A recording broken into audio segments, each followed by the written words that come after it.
Ang storya ng buhay ni Joshua Monzon. Si Joshua Monzon ay isang kilalang Filipino-American professional basketball player na kasalukuyang naglalaro bilang star guard sa PBA. Kilala siya sa kanyang matinding opensa at dedikasyon sa depensa.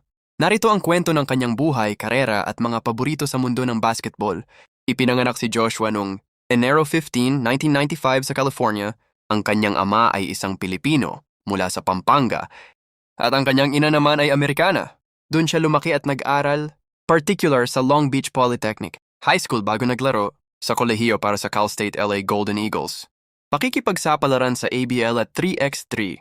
Matapos hindi mapili sa NBA, draft noong 2016, dinala niya ang kanyang talento sa Asia. Naglaro siya bilang heritage import sa ASEAN Basketball League ABL para sa mga kopo ng Saigon Heat at Westport's Malaysia Dragons.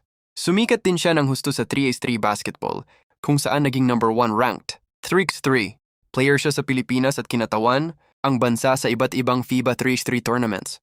PBA career. Pumasok siya sa PBA noong 2021 at napili bilang first overall pick ng Terra Firma Dip. Kalaunan ay na-trade siya sa Northport Batang Pier kung saan naging ganap ang kanyang pag-usbong bilang a two-way player, magaling sa opensa at depensa. Dahil sa kanyang sipag, napanalunan niya ang PBA Most Improved Player 2025 at napabilang sa PBA All-Defensive Team. Sa kasalukuyan, pinangungunahan niya ang ratsada ng kopo ng Titan Ultra Giant Risers. Bilang isang manlalaro na lumaki sa Los Angeles area, Southern California, malaki ang impluensya sa kanya ng kultura ng LA basketball. Kobe Bryant. Tulad ng maraming lumaki sa California, isa si Kobe Bryant sa mga pinakamalaking inspirasyon ni Joshua pagdating sa Mamba mentality, ang walang katulad na work ethic at determinasyon sa loob ng court. Mga idolo sa estilo ng laro.